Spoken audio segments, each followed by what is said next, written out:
시장에 매도자가 확인이 많다는 게 확인할 수 있는데요. 금융위기 때보다는 훨씬 더 큰 하락세가 나타날 걸로 다양한 데이터로 예상이 됩니다.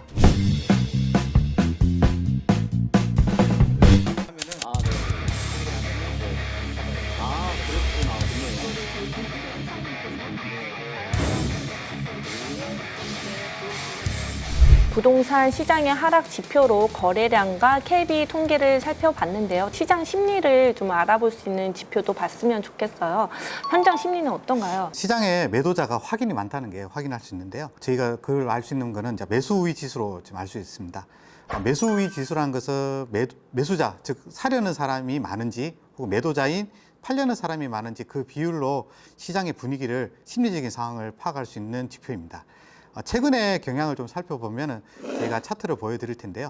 차트에서 초록색 영역인 즉 매도자의 비율이 매우 많은 점을 이제 좀 시각적으로 보여주고 있고요. 초록색의 반대 영역인 이제 주황색 부분인 매수자 비율이 좀처럼 저조함을 면치 못하고 있는데 이런 점들이 현재 시장 분위기를 잘 보여주고 있다고 볼 수 있습니다. 저희 매수 우위 지수가 생소하게 느껴질 수도 있는데요. 저희 KB 통계 그 데이터 허브에서 새로 만들었어요. 한번 사용해 보셨나요? 네, 사용해 봤고요. 저도 사실 이 KB 부동산 이 데이터 같은 경우는 제가 굉장히 관심 있게 매주 보는 데이터입니다. 이 데이터 같은 경우는 시도별로 되어 있거든요. 그래서 내가 살고 있는 지역에 지금 아파트에 사려고 하는 사람들이 많은지 팔려고 하는 사람들이 많은지를 이 데이터를 보면 명확하게 알 수가 있거든요. 근데 이제 지금 데이터를 좀 보시면 아시겠지만 팔려고 하는 매도자들은 굉장히 많아지고 있고 살려고 하는 매수에는 거의 없어요. 그렇기 때문에 이런 지수 데이터들을 좀 확인을 하면서 시장이 다시 또 좀 언제 좀 돌아서는 그런 시기도 있을 텐데 그런 것들을 이 KB 매수 우위 지수 데이터를 통해서 확인을 좀 하시면 좋을 것 같습니다. 그렇다면 이제 분양 시장으로 한번 전환을 해볼게요. 시장이 좋지 않으면 분양 시장도 영향을 받게 되거든요. 그래서 미분양도 늘고 경쟁률도 낮아지는 현상이 나타날 텐데 실제로 이런 게 나타나고 있는 건가요? 네. 실제로 이제 서울 같은 경우도 이제 미분양이 이제 전월 대비해서 2배 가량 증가를 했고요. 물론 이제 아직은 절대적인 수량 자체는 많지는 않습니다. 왜냐하면 이제 하락기로 들어가는 이제 완전 초입 부분이기 때문에. 근데 앞으로는 아마도 이제 미분양이 계속 좀 늘어나지 않을까 싶습니다. 네. 그러면 일단 이제 미분양 물량 자체 재고는 높진 않지만 그래도 이걸 예의주시를 좀 해볼 필요가 그렇죠. 있고. 증가세가 이제 전월 대비해서 2배나 늘었으니까요. 예, 이거는 증가세가 굉장히 가파른 증가세로 볼 수 있습니다. 그러면 지금 정리를 하자면 분양 시장, 그다음에 전세 매매 시장 전반적으로는 상반기보다는 확실히 좀 다른 분위기가 나타나는 것 같아요. 그러면 전체적으로 정리를 해주신다면 2021년 10월 9일에 제가 어떤 말씀을 드렸냐. 부동산 시장의 하락 변곡점이 드디어 왔다. 이 꼭대기에서 정점에서 나타나는 게 이제 하락 변곡점이에요.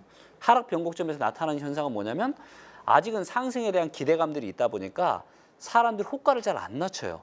그런데 살려고 하는 사람은 없고 팔려는 사람은 늘면서 매물은 늘어나고 매수가 없으면서 KB 데이터에서 보듯이 이런 매수 우위 지수가 계속 안 좋아지는 이런 현상이 나타나는 거죠.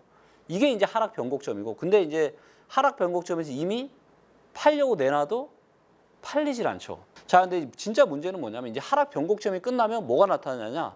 대세 하락장이 시작이 되는 겁니다. 네, 그리고 이 대세 하락장이 빠르면 22년 올해 가을, 늦어도 23년 초 중반서부터는 본격적인 대세 하락장이 시작이 될 거라고 보고 있고요. 제가 이제 정말로 우려스러운 건 뭐냐면 코로나와 임대차 3법이 없었다라면 이렇게까지 사실은 아파트 가격이 급등하지 않았을 거예요. 근데 너무나도 급등을 하다 보니까 소득 대비한 데이터로 봐도요. 지난 2007년, 8년의 고점보다 무려 50% 정도 고평가되고 있어요. 소득 대비해서. 산이 높은 만큼 골이 깊다라는 얘기가 있잖아요. 뭐 동탄이나 안양이나 뭐 세종 같은 경우도 사실 1년 반 전만 해도 전국에서 가장 뜨거운 시장이었는데 지금은 전국에서 가장 하락이 큰 시장이잖아요.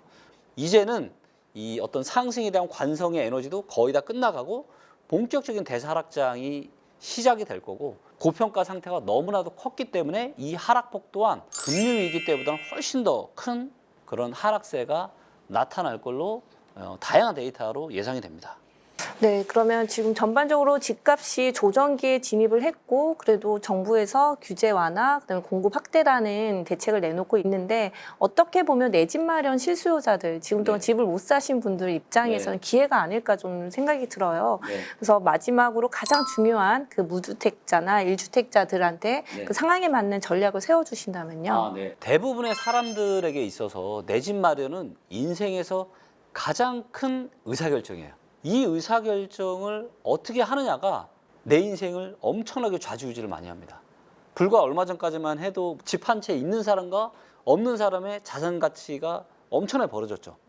자, 근데 앞으로는 반대로 하우스포 얘기가 굉장히 많이 나올 텐데요. 집을 소유하고 계신 분과 소유하지 않은 분들의 고통이 또 상당히 많이 달라지는 시기가 또 올 겁니다. 근데 또 역으로 생각하면 모든 자산은 이 사이클이 있고요.